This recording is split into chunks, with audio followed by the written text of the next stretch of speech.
नमस्कार स्टूडेंट्स, मैं गावित देवेंद्र और आप सभी का स्वागत है मैथ्स बाय गावित देवेंद्र के अंदर। तो आज हम पढ़ेंगे जियोमेट्री यानी कि ज्यामिति। तो उसमें फर्स्ट क्वेश्चन ऐसा है कि नीचे दिए गए चित्र में डायग्राम में a प्लस बी का मान क्या होगा, a प्लस बी का वैल्यू क्या होगा। और ये डायग्राम क्वेश्चन में ही दिया हुआ है। Options 80, 180, 90 and 120। अब आगे देखो, सबसे पहले तो फर्स्ट ऑफ ऑल तो देखो सी लो, हमें a प्लस बी का वैल्यू आउट करना है। हमें भी a प्लस बी का मान यानी कि वैल्यू निकालना है आउट कर। देखो सबसे पहले देखो यहाँ पर a यहाँ पर है, b यहाँ पर है, फिर से कर a यहाँ पर है और b यहाँ पर है, a इधर है और b इधर है। अब यहाँ पर यहाँ पर इस डायग्राम में हम ध्यान से देखते हैं, गौर से देखते। देखो यहाँ पर ये दो लाइन एक दूसरे को क्रॉस कर रही। फिर से कर, ये दो लाइन एक दूसरे को क्रॉस कर रही। ये दो लाइन एक दूसरे को क्रॉस कर। तो देखो ऐसे केस में ये सामने वाले एंगल इक्वल होते हैं, ऑपोजिट एंगल इक्वल होते हैं। देखो ये एंगल इसके बराबर होगा एंड ये एंगल इसके बराबर होता है। ये वाला एंगल इसके बराबर और ये वाला एंगल इसके बराबर होता है। देखो यहाँ पर ये वाला एंगल 130, तो इसके सामने ये वाला भी 130 का ही होगा, 130 ही होगा। यहाँ पर ये डायग्राम को ध्यान में देखो, डायग्राम देखो, ये पहले देखो ये लाइन एक है, ये एक लाइन है। आगे देखो दूसरी ये लाइन है, आगे देखो तीसरी ये लाइन है ऐसी, और लास्ट लाइन ऐसी। देखो यहाँ पर ये ऐसा आ रहा है, देखो ये ऐसा है और आगे ये ऐसा जा रहा है। देखो ऐसा जा रहा है। देखो ये लाइन एक ऐसा है और दूसरा ये ऐसा है। देखो यहाँ पर देखो हमने इसके पहले के क्वेश्चन में यानी पहले के पार्ट में ऑलरेडी बता दिया है। देखो ये जो यहाँ पर बाहर का एंगल बनता है, तो ये बाहर का एंगल ये तीनों अंदर वाले एंगल के एडिशन के बराबर होता है। देखो फिर से एक बार देखो, यदि ऐसा डायग्राम बन रहा है, मान लो कोई एक इंटरनल एंगल यहाँ पर है, दूसरा इंटरनल एंगल यहाँ पर है और तीसरा इंटरनल एंगल यहाँ पर है। तो देखो यहाँ पर जो बाहरी कोण बनता है यानी एक्सटर्नल एंगल बनता है, वो ये तीनों इंटरनल एंगल के एडिशन के बराबर होता है, अंदर के कोण के योग के बराबर होता है। देखो यहाँ पर ये a है, यहाँ पर ये 50 है, यहाँ पर b है। तो देखो यहाँ पर ये बाहरी कोण 130 है, पर यहाँ पर ये 130 बराबर ये a प्लस ये 50 प्लस b होगा। ये 130 बराबर ये a प्लस 50 प्लस b होगा। तो आगे देखो यहाँ पर हमें a प्लस b का वैल्यू निकालना है। देखो यहाँ पर देखो ये 50 इधर आएगा, तो यहाँ पर 130 माइनस 50, 130 माइनस 50, देखो से लो, देखो 80 होगा, 81। इधर हमारे पास ये a प्लस b बचेगा, यानी a प्लस b का मान यानी कि वैल्यू 80 होगा। 80। देखो ये विकल्प ए हमारा सही विकल्प होगा। अगर दूसरा प्रश्न, नीचे दिए गए चित्र में OE पर BD है तो थीटा का मान ज्ञात करें। 19, 12, 14 एंड 15। अब देखो सबसे पहले यहाँ पर ये देखो ये OE और BD पैरेलल है। देखो OE और BD को स्पष्ट दिखाई दे रहा है। ये OE एंड BD पैरेलल समानांतर में। देखो ये एक दूसरे को कभी भी काटेगी नहीं, ये दोनों लाइन एक दूसरे को कट करेगी नहीं, इंटरसेक्ट करेगी नहीं। अब यहाँ पर हमें थीटा का मान निकाल, थीटा यहाँ पर हमें ये वाला एंगल निकालना है, ये वाला एंगल निकाल। तो सबसे पहले देखो यहाँ पर ये एक लाइन है, ये ऐसी एक लाइन है, ये ऐसी एक लाइन। अब देखो यहाँ पर ये लाइन के ऊपर पूरा कोण यानी एक तरफ का कंप्लीट एंगल, वन साइड का कंप्लीट एंगल 180 होता है, 180। फिर से ये लाइन है तो लाइन के ऊपर ये पूरा एंगल कंप्लीट एंगल एक तरफ का 180 होता है। देखो यहाँ पर इधर वाला इतना 138 है तो इधर वाला ये कितना हो 180 माइनस करना पड़ेगा। 180 माइनस करना, देखो 180 माइनस करने पर यानी कि 180 डिग्री माइनस ये 138 करने पर हमें देखो 42 मिलेगा। 42 डिग्री मतलब 10 में से 8 गया 2, आगे 17 में से 13 गया। देखो 17 में से 13 गया 4, यानी कि ये वाला एंगल 42 का है, 42 का है। अब यहाँ पर देखो सिर्फ ये OE और BD दोनों पैरेलल लाइन है, समानांतर रेखा है, और यहाँ पर ये उनकी तिर्यक रेखा है, ट्रांसवर्सल लाइन है, काटने वाली रेखा हो गई। देखो यहाँ पर ये वाला एंगल और ये वाला एंगल इक्वल हो गया, क्योंकि देखो ये दोनों ऑल्टरनेट एंगल है, एकांतर। ये 42 है तो ये भी 42 ही होगा, ये भी 42 ही होगा।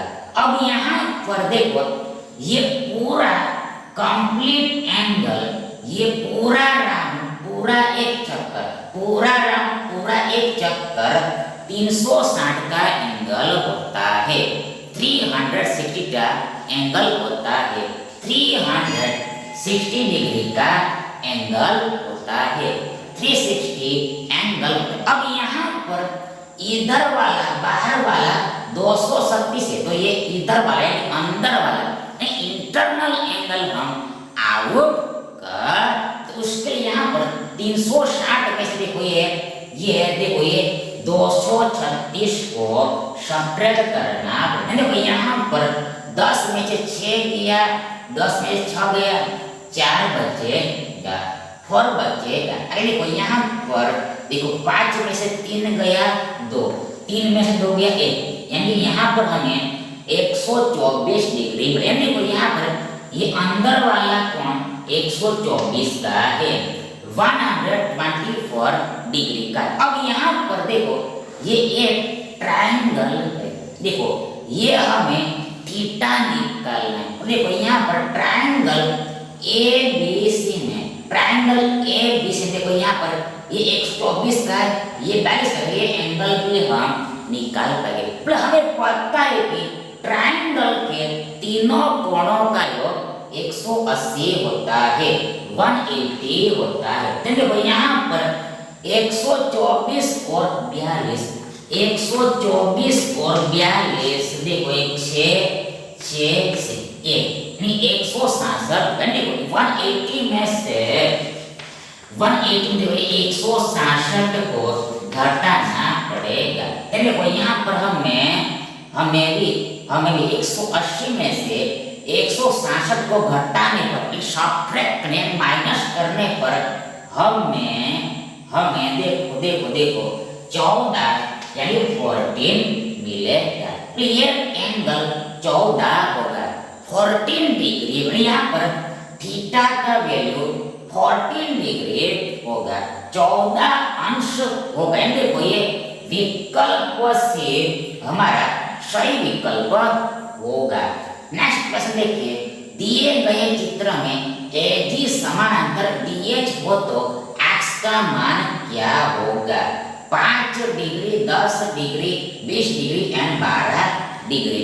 अब यहाँ पर सबसे पहले देखो, यहाँ पर देखो ये लाइन को हम एक्सटेंड करते हैं, विस्तार कर, देखो ये लाइन को हम एक्सटेंड करते, इंक्रीज करते हैं। देखो यहाँ पर इसको हम इसके साथ, इसको देखो इस लाइन को हम इसके साथ ज्वाइन करते, जोड़ देते, और देखो नीचे में भी यहाँ पर इसके साथ ज्वाइंट कर देते, जोड़ देते हैं। देखो ऐसा लाइन बन जाएगा। अब यहाँ पर देखो ये एजी और डीएच, एजी और डीएच, एजी और डीएच दोनों समानांतर रेखाएं हैं, पैरेलल लाइन है। ये दोनों समानांतर रेखा है, पैरेलल लाइन। तो यहाँ पर देखो ये ट्रांसवर्सल लाइन हो गई, तिर्यक रेखा हो गई, काटने वाली लाइन हो गई। अब यहाँ पर देखो एक बात याद करके रखनी है, वन मैटर रिमेंबर करके रखना है। देखो यदि ट्रायंगल हो और ट्रायंगल की एक भुजा को, यानी एक साइड को हमने एक्सटेंड किया, विस्तार किया, तो देखो यहाँ पर जो बाहर एंगल बनता है वो सामने के दोनों कोणों के योग के बराबर होता है। यहाँ पर ये बाहर वाला एंगल 3x + 7x होगा। फिर से एक बार, वंस मोर, वंस अगेन। देखो यदि त्रिभुज हो, ट्रायंगल हो, देखो ट्रायंगल के त्रिभुज की एक साइड को हमने एक्सटेंड किया, देखो लंबाया, विस्तार किया, ताकि देखो ये जो बाहर कोण बनता है वो सामने के यानी ऑपोजिट के दोनों एंगल के एडिशन के बराबर, यानी योग के बराबर होता है। मतलब यहाँ पर 3x + 4x, यानी 4x + 3x 7x होगा 7, दैट इज ये वाला एंगल 7x का होगा। तो ये कॉन्सेप्ट याद करके रखना। अब यहाँ पर हियर, यहाँ पर हियर, यहाँ पर ये देखो ये दोनों समानांतर रेखा है, और ये यहाँ पर तिर्यक रेखा है। तो यहाँ पर ये वाला एंगल और ये वाला एंगल अल्टरनेट एंगल होगा, एकांतर कोण। यहाँ पर ये 7x है तो ये भी 7x ही होगा, ये वाला एंगल भी 7x ही होगा, 7x। अब यहाँ पर देखो फिर से, देखो यहाँ पर ये दोनों लाइन एक दूसरे को क्रॉस करके से करें, ये लाइन और ये लाइन एक दूसरे को क्रॉस कर रही है, काट रही है, कट कर देने। यहाँ पर ये सामने सामने वाला एंगल, ऑपोजिट एंगल इक्वल, ये 5x है तो ये भी 5x का ही होगा, ये भी 5x का। अब यहाँ पर देखो ये एक ट्रायंगल है, त्रिभुज है, ये ट्रायंगल है, त्रिभुज। तो देखो यहाँ पर हमें पता है कि वी नॉट दैट तीनों कोणों का योग 180 होता है, 180 होता है। देखो यहाँ पर देखो ये 5x + 6x + 7x बराबर 180 होगा। फिर से 5x + 6x + 7x = 180। देखो यहाँ पर 5 से 11, 11 से 18 और x का है 31, 5x + 6x + 7 = 18x = 180 डिग्री होगा। देन आगे देखो यहाँ पर देखो ये 18 दूसरा 180 होता है, x का मान, x का वैल्यू 10 डिग्री होगा, 10 अंश होगा, 10 डिग्री होगा, x x का वैल्यू tan डिग्री यानी विकल्प बी हमारा सही विकल्प होगा। अब अगला प्रश्न देखिए,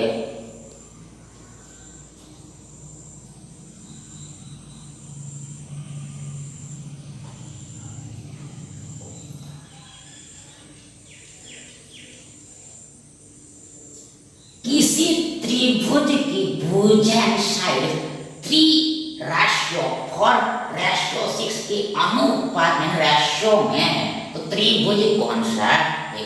न्यून कोण यानी कि एक्यूट एंगल, समकोण यानी राइट एंगल, अधिक कोण यानी ऑब्टूस एंगल एंड या तो न्यून कोण या अधिक कोण, आइदर एक्यूट एंगल और ऑब्टूस एंगल। अब यहाँ पर सबसे पहले तो फर्स्ट ऑफ ऑल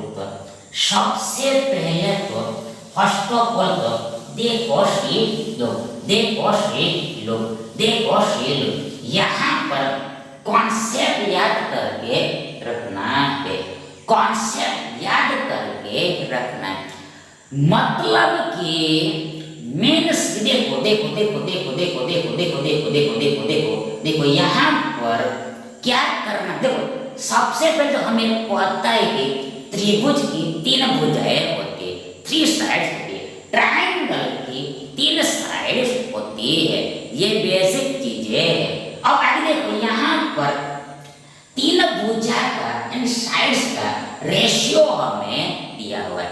मतलब यदि एक भुजा 3 यूनिट है, दूसरी भुजा 4 यूनिट है, तीसरी भुजा 6 यूनिट होगी। फिर से यदि अगर एक वन साइड 3 यूनिट है, देन सेकंड साइड 4 यूनिट होगी एंड थर्ड साइड 6 यूनिट होगी। यानी कि यदि पहली साइड 3 दूनी 6 यूनिट है, तो देन दूसरी साइड 4 दूनी 8 यूनिट होगी एंड थर्ड साइड 6 दूनी 12 यूनिट होगी। तो ऐसे रेशियो को समझना होता है। अब यहाँ पर करना क्या, देखो यहाँ देखो सबसे बड़ी भुजा को बिगेस्ट साइड को हम सी मान लेते, सी नाम देते। देखो हमेशा ऑलवेज देखो हमेशा मतलब देखो यहाँ पर फॉर्मूला ये लगा, देखो यहाँ पर हमें square plus b square and c square निकालना होता है। फिर से ऐसे क्वेश्चन में हमें स्क्वायर प्लस बी स्क्वायर और सी स्क्वायर का वैल्यू निकालना। फिर से ऐसे क्वेश्चन में हमें square plus b square and c square का वैल्यू निकालना होता है। हमें सी स्क्वायर और स्क्वायर प्लस बी स्क्वायर का वैल्यू आउट करना होता है। तो यहाँ पर सी क्या है, देखो यहाँ पर सी क्या है, तो सी हमेशा ऑलवेज बड़ी साइड है, बिगेस्ट साइड है, सबसे बड़ी भुजा होती है। सी सबसे बड़ी भुजा होती है, बिगेस्ट साइड में सी को हमने बिगेस्ट साइड माना है, सी को हमने बिगेस्ट साइड एज्यूम किया है। मतलब देखो ए और बी ये इसके सिवा होगी। मतलब देखो यहाँ पर सी बराबर हम 6 लेंगे यानी सबसे बड़ी भुजा लेंगे, और ए और बी को हम ये दोनों में से कोई भी को ले सकते हैं। ए और बी के लिए ये दोनों में से हम कोई भी को ले सकते हैं। तो यहाँ पर देखो ये देखो देखो देखो देखो अब यहाँ पर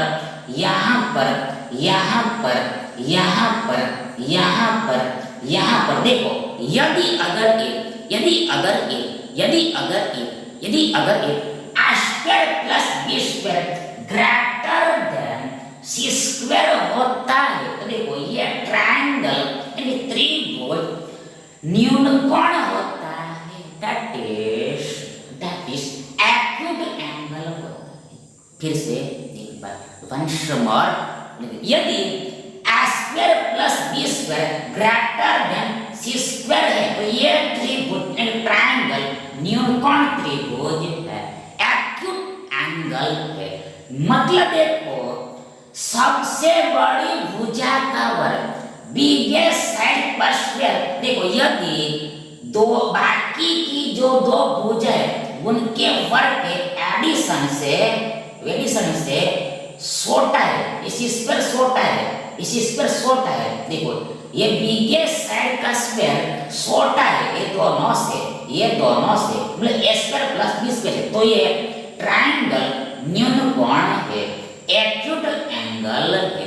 अरे दूसरा केस ये तो आपको पता ही है, देखो यदि इक्वल है, एग्जैक्टली इक्वल है, मतलब a square plus b square equal to c square है, मतलब सबसे बड़ी भुजा का वर्ग बाकी की दो भुजाओं के वर्ग के एडिशन के बराबर है। तो देखो ये ट्रायंगल आपको पता ही है कि राइट एंगल होगा यानी समकोण होता है, राइट एंगल है यानी समकोण है। अब तीसरा केस, थर्ड केस यानी लास्ट केस, यदि अगर a square plus b square less than c square है, square plus b square less than c square है, मतलब सबसे बड़ी भुजा का वर्ग बाकी की दो भुजाओं के वर्ग के योग से बड़ी है। ये सबसे बड़ी भुजा का वर्ग, सबसे बड़ी भुजा का वर्ग ये दोनों भुजाओं के वर्ग के योग से बड़ा होता है, बिग होता है, मतलब ये वाला छोटा है, इधर वाला छोटा और इधर वाला बड़ा है। तो देखो ये ट्रायंगल नहीं त्रिभुज, देखो ये अधिक कोण होता है, ऑब्ट्यूस एंगल होता है, ऑब्ट्यूस एंगल होता है। देखो फिर से एक बार यदि ऐसा है मतलब इधर वाला बड़ा है तो न्यून कोण, आगे एग्जैक्टली इक्वल है तो समकोण, और देखो ये ऐसा है मतलब इधर वाला बड़ा है तो देखो मतलब सबसे बड़ी भुजा का वर्ग बड़ा है तो त्रिभुज यानी ट्रायंगल अधिक कोण होगा, ऑब्ट्यूस एंगल होता है। ये चीजें आपको याद करके रखना। इन शॉर्ट यहाँ पर हमें ये स्क्वायर प्लस b स्क्वायर और c स्क्वायर निकालना पड़ेगा। तो देखो सबसे पहले यहाँ पर देखो a और b ये 3 और 4, देखो यहाँ पर स्क्वायर करना है, 3 का वर्ग 9 प्लस b का 4 का वर्ग 16, c का वर्ग यानी सबसे बड़ी भुजा का वर्ग देखो 6 का वर्ग 36 होता है, एंड therefore 16 प्लस 9 25 होता है और ये 36 है। अब बीच में कौन सा साइन आएगा, बीच में मिड में कौन सा चिन्ह आएगा, यहाँ पर स्पष्ट है कि यहाँ पर स्पष्ट देखो ये 36 25 से बड़ा है, ये 36 25 से ग्रेटर है, साइन ऐसा आएगा, साइन ऐसा आएगा, यानी कि 25 36 से छोटा है, उल्टा 36 25 से बड़ा, तो ये चिन्ह यहाँ भी आएगा, ये चिन्ह यहाँ भी आएगा, यानी यहाँ पर ऐसा हो रहा है। ये कौन सा त्रिभुज है, हमारा अधिक कोण त्रिभुज होगा, अधिक कोण त्रिभुज होगा, ऑब्ट्यूस एंगल ट्रायंगल होगा। यानी देखो ये विकल्प से हमारा सही विकल्प होगा।